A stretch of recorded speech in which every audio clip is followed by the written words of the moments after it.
देखिए राजीव जी, राहुल गांधी ने अब तक जितनी बातें अलग अलग पैनल्स पे जाकर अलग अलग जगह जाके जो कही है, he is actually स्टेटिंग facts, he is not bluffing. तो बीजेपी को ब्लफ और फैक्ट्स में शायद फर्क महसूस नहीं होता है, और यही वजह है कि जब रविशंकर प्रसाद प्रेस कॉन्फ्रेंस कर रहे थे और जब राहुल गांधी को लेकर वो अपनी बातें कह रहे थे, तो उसमें साफ तौर पर वो सिर्फ वो बातें कह ही नहीं रहे थे दरअसल जो राहुल गांधी ने वहां पर कही थी। चीन को लेकर कोई बात नहीं की रविशंकर प्रसाद ने।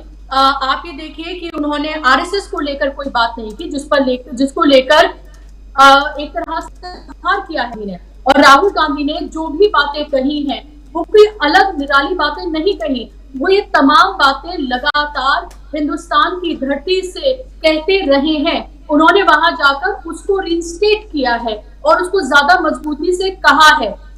उन्होंने ये कहीं नहीं कहा है, जिसको बार बार एक प्रोपेगेंडे के तहत कहा जा रहा है कि लोकतंत्र को बचाने के लिए उन्हें विदेशी ताकतों की जरूरत है, बल्कि उन्होंने ये कहा है कि हमारा देश जो है पूरी तरीके से इसको संभालने में पूरी तरह से सक्षम है। उन्होंने कहा कि अगर देश दुनिया के सबसे बड़े लोकतंत्र को अगर खतरा होता है, अगर उस पर घात होता है, तो जाहिर सी बात है कि देश की और जो लोकतांत्रिक जो देश है उन्हें इस पर सोचने की जरूरत है।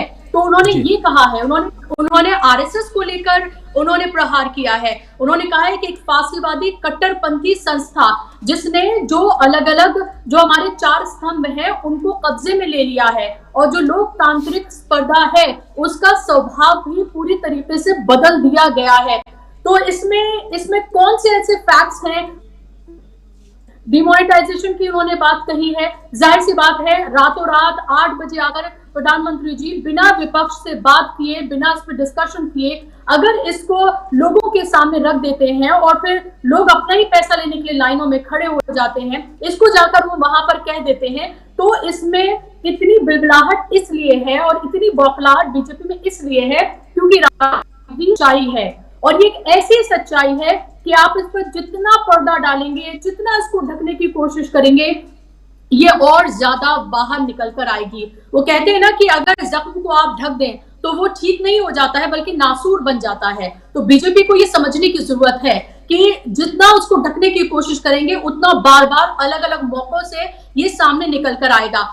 और ये कह देना कि बोलने का हक है, तो हम जैसे आप जैसे पत्रकारों को पता है कि कितना यहाँ पर बोलने का हक है।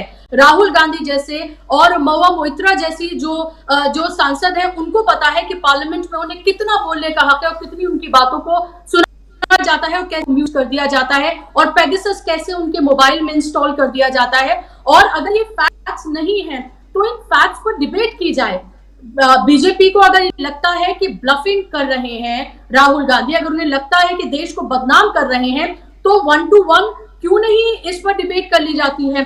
आए हमारे प्रधान सेवक मोदी जी और एक तरफ राहुल गांधी को बिठाया जाए और फिर किसी चैनल पर एक डिबेट कर ली जाए, इस पर बातचीत कर ली जाए, दूध का दूध पानी का पानी हो जाएगा। लेकिन इतने सालों में एक प्रेस कॉन्फ्रेंस नहीं की गई है और वहीं राहुल गांधी अलग अलग मौकों से अलग अलग जगह जाकर प्रेस से मुखातिब होते हैं, उनके सारे तीखे सवालों का जवाब देते। और यही जो परिपक्वता है राहुल गांधी की, वही दरअसल बीजेपी को रास नहीं आ रही है।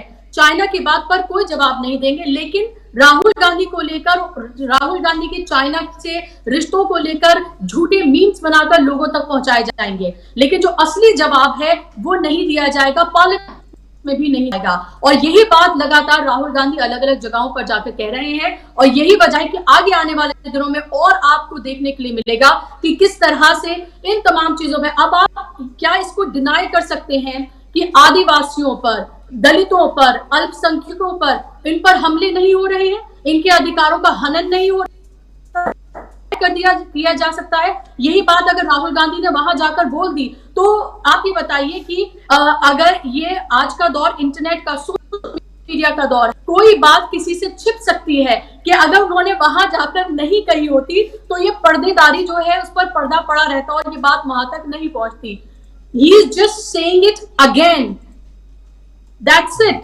और यही शायद बीजेपी को पसंद नहीं आ रहा है कि इतनी परिपक्वता और इतनी इंपॉर्टेंस राहुल गांधी को कैसे मिल रही है। ये हम तो सिर्फ हमारे प्रधान सेवक को था, क्योंकि वो लगातार वहां पर जाकर 70 साल में कुछ नहीं हुआ। आप ही देखें, लगातार कांग्रेस की को वहां पर जाकर सोनिया गांधी, राहुल गांधी, किसको लेकर मोदी जी ने विदेशों की धरती पर जाकर बड़े बड़े पीआर इवेंट्स में जाकर ये तमाम बातें नहीं, देश की बदनामी नहीं होती।